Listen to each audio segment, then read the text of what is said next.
Hello everyone, welcome back to the channel. आप लोगों का स्वागत है। और आज हमारा जो रेशियो है वो है अगला एक्टिविटी रेशियो। तो आज हम एक्टिविटी का पहला रेशियो पढ़ेंगे जिसका नाम है इन्वेंट्री टर्नओवर रेशियो। इन्वेंट्री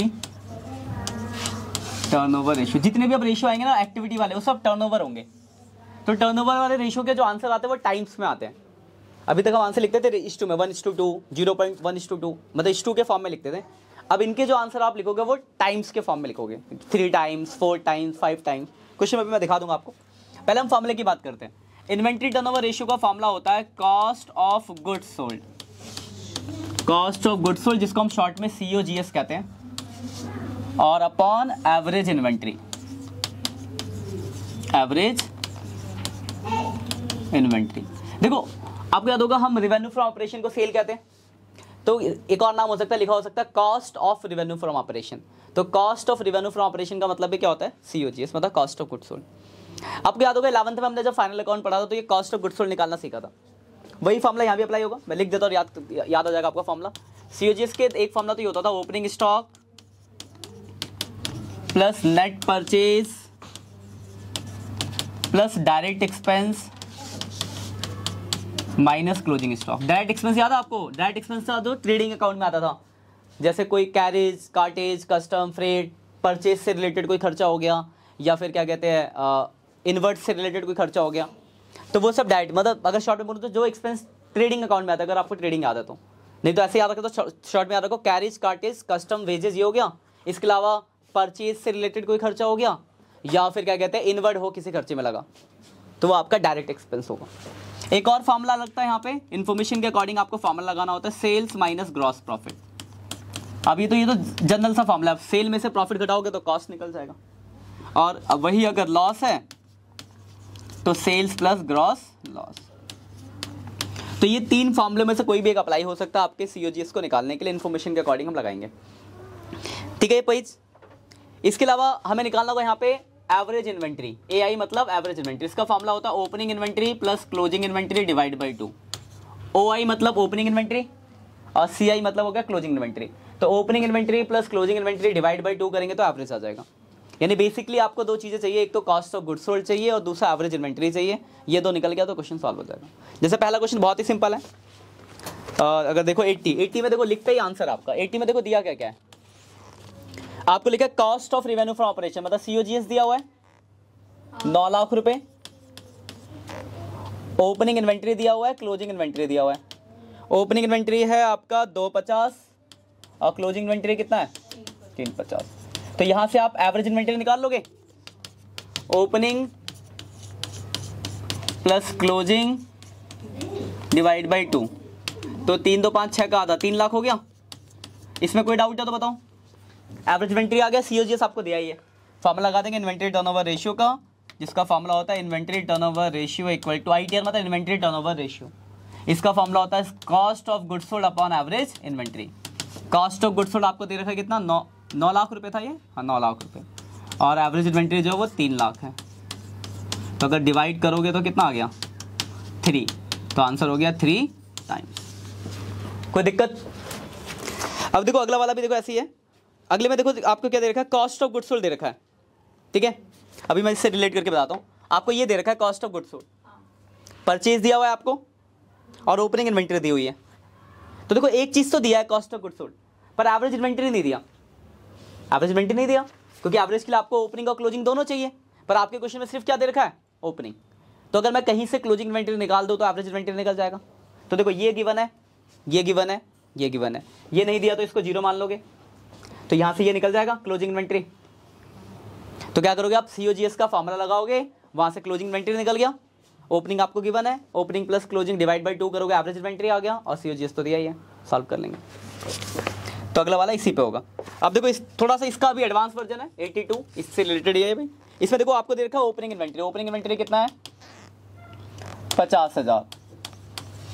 उसके बाद दे रखा है परचेज। परचेज कितना दिया हुआ है 3,90,000।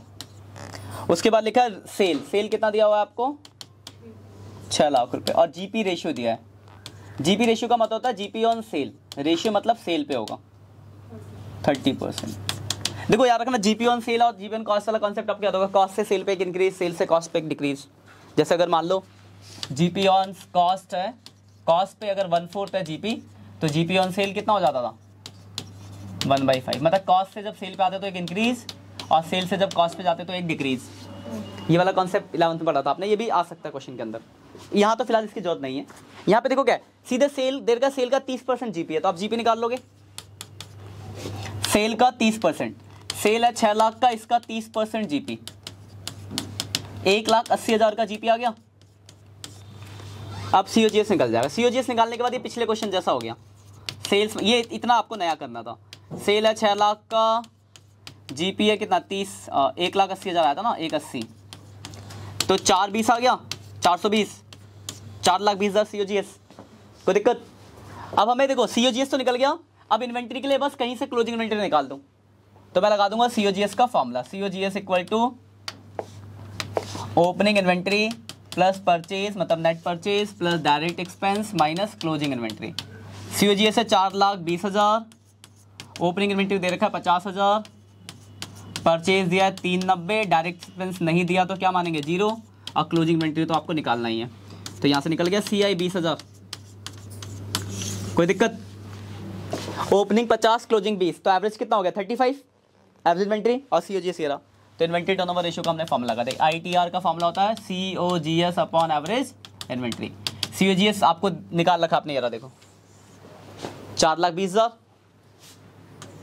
और नीचे आता है एवरेज इन्वेंट्री, तो आप डायरेक्ट कैसे निकालोगे, ओपनिंग है 50, क्लोजिंग है 20, 70 डिवाइड बाई 2, तो 35 आ गया, तो 35 हो गया, तो 12 टाइम्स आपका आंसर आ गया। ठीक है, कोई दिक्कत? देखो अगला वाला क्वेश्चन और सिंपल है बहुत, मैं कराऊंगा नहीं, बस समझा रहा हूँ, आप लोग करोगे बैठ के, क्योंकि ये सेम वैरायटी। देखो ओपनिंग इन्वेंट्री दिया है, इसमें क्लोजिंग भी दिया है, opening plus closing divide by 2 average आ गया। अब देखो ओपनिंग दिया है, परचेज दिया हुआ है, और कैरीज इनवर्ड आपका डायरेक्ट एक्सपेंस होता है, वेजेस आपका डायरेक्ट एक्सपेंस होता है, पर कैरीज आउटवर्ड तो नहीं होता। तो क्या करेंगे, opening plus purchase plus carries plus wages minus closing, आपका सीओजीएस आ जाएगा। बस खत्म, सीओजीएस आ गया तो सॉल्व कर देना। ये हो गया आपका सेकंड वैरायटी। अब थर्ड वैरायटी है जहाँ पे आपको स्टॉक की वैल्यू निकालनी पड़ेगी। हो सकता है बोलेगा ओपनिंग स्टॉक निकालो या क्लोजिंग इन्वेंटरी निकालो, जिसके ऊपर ये क्वेश्चन आपका 88, देखो जरा 88 नंबर। इन्फॉर्मेशन पहले लिख लेते हैं क्या क्या दिया हुआ है। लिखा हुआ है सीओजीएस दिया आपको, सीओजीएस कितना दे रखा है 2 लाख रुपए। उसके बाद लिखा है इन्वेंट्री टर्नओवर रेशियो कितना है 8 टाइम्स, और उसके बाद लिखा है फाइंड आउट क्लोजिंग इन्वेंट्री, आपको निकालना क्या है क्लोजिंग इन्वेंट्री। और आगे एक लाइन है कि inventory at the end 1.5 times than beginning, मतलब जो क्लोजिंग इन्वेंट्री है वो ओपनिंग का 1.5 गुना है। तो मैं ये कर सकता हूँ ना लेट, अगर मैंने लेट करा, ध्यान समझना जरा, लेट करा मैंने, let opening inventory be X, तो क्लोजिंग इन्वेंट्री कितना हो जाएगा 1.5 गुना, यानी 1.5x। कोई दिक्कत? 1.5 गुना उसका लिख सकते हैं। आप फॉर्म लगा दो, inventory turnover ratio equal to COGS upon average inventory. ये दिया हुआ है 8, ये दिया हुआ है 2 लाख, और एवरेज का फॉर्मूला होता है opening plus closing divide by 2। कोई दिक्कत? ये सबसे नीचे वाला सबसे ऊपर चला गया, तो 8 हो गया 4 लाख अपॉन, इनको जोड़ेंगे तो 2.5x, क्रॉस मल्टीप्लिकेशन तो आपको आता ही है, इससे करेंगे तो कितना हो जाएगा 20x बराबर 4 लाख। तो x की वैल्यू आ गई 20,000 रुपये। कोई डाउट है तो बताओ। x किसको माना था आपने, तो आपका ओपनिंग इन्वेंट्री आ गया 20,000, और क्लोजिंग इन्वेंट्री कितना हो जाएगा फिर 20,000 इंटू 1.5, क्योंकि 1.5x है क्लोजिंग, तो ये हो गया आपका 30,000, और यही आपको निकालना था, ये आपका आंसर। कोई डाउट? अब इसमें ना 3 लैंग्वेज हो, ये तो पहला लैंग्वेज था, इसमें 3 तरह के लैंग्वेज हो सकते हैं क्वेश्चन में। पहला लैंग्वेज जो आपने देखा, लिखा हुआ था कि closing inventory is 1.5 times than opening inventory, यही था ना आपका लैंग्वेज। तो हमने क्या करा, इसमें लेट करा ओपनिंग को x, तो क्लोजिंग कितना हो गया 1.5x। एक तो ये लैंग्वेज हो गई।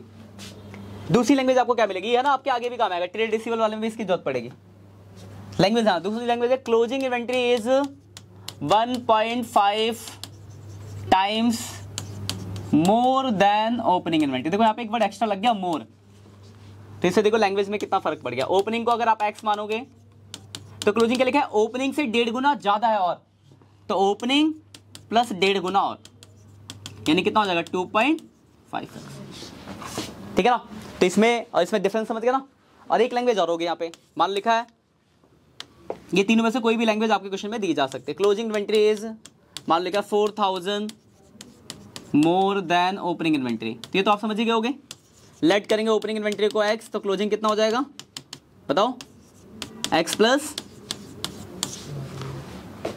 4000 ज्यादा तो ओपनिंग को x माना, क्लोजिंग x प्लस 4000। तो ये 3 लैंग्वेज हो सकती है, ये आपके क्वेश्चन के अंदर अप्लाई हुई थी, बाकी ये 2 लैंग्वेज भी आपके क्वेश्चनों के अंदर आ सकती है। ठीक है, तो इस पे जो भी लैंग्वेज है उसके हिसाब से आपको सॉल्व करना होगा। इसमें और एक्स्ट्रा क्या हो सकता था, देखो यहाँ पे COGS दिया हुआ था, है ना, हो सकता था आपको COGS की जगह सेल दिया होता और GP का रेशियो दिया होता। तो पहले जैसे इस क्वेश्चन में हमने क्या करा था, इस वाले में जैसे GP घटा के निकालता ना, इस वाले में सेल था, GP का रेशियो था, तो पहले घटा के GP निकाला, तो ये आपको करके COGS निकालना पड़ेगा। इसमें भी फिर ये ज़्यादा कम वाला कॉन्सेप्ट भी आ सकता है, अभी मैं इस पर भी एक क्वेश्चन दिखाऊंगा। ठीक है ना, अब इसी पे एक क्वेश्चन आगे देखते हैं आखिरी, फिर आप करना आराम से। क्वेश्चन 89 में देखो 2 साल की इन्फॉर्मेशन है, मैं 1 साल का करा दूंगा, 1 साल का आप खुद कर लोगे। देखो इन्फॉर्मेशन दे रखा है आपको 2015-16, पहले इन्फॉर्मेशन लिखते हैं 2015-16, क्योंकि इन्फॉर्मेशन ही सब कुछ है, इन्फॉर्मेशन है सही तो आप राजा हो। तो ओपनिंग क्लोजिंग इन्फॉर्मेशन दी हुई है, सबसे पहले दिया हुआ है इन्वेंट्रीज और डेट एंड की, तो मतलब क्लोजिंग की इन्वेंट्री दी हुई है ना। यहाँ पे दे रखा है कि इस साल के एंड पे 7 लाख था और इस साल के एंड पे इन्वेंट्री कितना था 17 लाख। उसके बाद लिखा हुआ है सेल दिया हुआ है, सेल कितना कितना दिया, इसका 50 लाख है और इसका कितना है 75 लाख। और देखो वहां पे ब्रैकेट में कुछ रेट दिया हुआ है, लिखा है GP ऑन कॉस्ट दिया हुआ है ना। GP ऑन कॉस्ट कितना दिया 25%, 25% का मतलब होता है 1/4, यही दिया हुआ है, दिख गया लैंग्वेज वहां पे। और उसके बाद एक लाइन और दी है कि 2015-16 में क्या हुआ, इन्वेंट्री बढ़ गई कितने से 2000 से, लिखा ना। In the year 2015-16 inventory increase by 2000, 15-16 में इन्वेंट्री 2 लाख रुपए से बढ़ गई है। अब जरा ध्यान से बताओ, देखो 1 साल का मैं निकाल रहा हूँ 15-16 का, फिर ऐसे ही 16-17 का आप निकाल लोगे। तो चलो 15-16 की बात करते हैं। तो सबसे पहले आपका जो मेन टारगेट होगा वो COGS होगा। आपके क्वेश्चन में सेल दिया है, लेकिन GP का जो रेट है वो कॉस्ट पे है, तो आप डायरेक्ट तो मल्टीप्लाई नहीं कर सकते क्योंकि आपका तो सेल दिया है और कॉस्ट का रेट दिया है। तो अगर GP ऑन कॉस्ट 1/4 है तो GP ऑन सेल मैंने अभी बताया था बढ़ जाता है, तो GP ऑन सेल कितना हो जाएगा 1/5। सेल आपको कितना दिया है 50 लाख, तो GP निकल जाएगा 50 लाख का 1/5, तो 10 लाख रुपए का GP आ गया। कोई डाउट? अब आ गया आपका COGS, sales minus GP। Sale है आपका 50 लाख रुपए का और GP आपका 10 लाख रुपए का, तो COGS आ गया 40 लाख। COGS में कोई डाउट है? अब आता है एवरेज इन्वेंट्री। तो एवरेज इन्वेंट्री का जो फॉर्मूला है वो है opening inventory plus closing inventory divide by 2। तो देखो इस साल का क्लोजिंग तो आपको दिख रहा है 7 लाख, पर ओपनिंग तो नहीं पता। ओपनिंग का मतलब पिछले साल का चाहिए आपको, तो पिछले साल का इन्फॉर्मेशन तो नहीं है। लेकिन नीचे एक लिखा था कि 2015-16 में इन्वेंट्री 2 लाख रुपए से बढ़ा है। कितने से बढ़ा है 2 लाख। यानी अगर इस साल 7 लाख है, 2 लाख से बढ़ा है, तो पिछले साल कितना रहा होगा? इस साल 7 लाख दिया है और लिखा है इस साल 2 लाख से बढ़ा, तो पिछले साल कितना रहा होगा 5 लाख। तो ओपनिंग इन्वेंट्री कितना हो जाएगा 5 लाख और क्लोजिंग कितना है 7 लाख और डिवाइड बाई 2, 6 लाख की आ गया। अब लगा दो इन्वेंट्री टर्नओवर रेशियो का फॉर्मूला है COGS कितना है 40 लाख अपॉन एवरेज इन्वेंट्री कितनी है 6 लाख। तो 40 लाख को 6 से डिवाइड कर देंगे, जो भी आंसर होगा वो आपका आंसर हो जाएगा 6.67 टाइम्स। तो आपका आंसर आ गया 6.67 टाइम्स। इसमें कोई परेशानी? आप जैसे इस साल का करोगे तो देखो सेल दिया है, वह ये सेल का रेट है, GP निकल के COGS निकाल लोगे। जैसे यहाँ पे निकाला पहले GP फिर COGS, पहले चीज निकल गई। अब जब एवरेज इन्वेंट्री निकालेंगे तो क्लोजिंग इन्वेंट्री तो ये हो गया, लेकिन इस साल के लिए ओपनिंग कौन सा होगा ये वाला। तो ओपनिंग होगा 7 लाख, क्लोजिंग होगा 17 लाख, दोनों को जोड़ेंगे 2 से डिवाइड करेंगे तो एवरेज आ गया, फॉर्मूले पर रख देंगे। ठीक है, तो ऐसे ही आपको क्वेश्चन करने हैं। कोई भी डाउट्स होगा तो आप मुझसे पूछ सकते हो। जो क्वेश्चन आपके वो 96 तक है, 80 से लेकर 96। बहुत सारे मैंने करा दिया आपको 4-5 क्वेश्चन, बाकी कर दूंगे। जो ऑनलाइन बच्चों आप एक बार स्क्रीनशॉट ले लो। ये देखो ये पेज था आपका 89, ये तो केसेस बताए थे। उसके बाद 88, 82, 80 और ये फॉर्मूले। ठीक है, बाकी कोई भी डाउट्स होता आप करो 80 से 96 तक। कोई भी डाउट आप कमेंट करके पूछ सकते हो। बाकी मिलते हैं नेक्स्ट सेक्शन में, तब तक के लिए बाय बाय।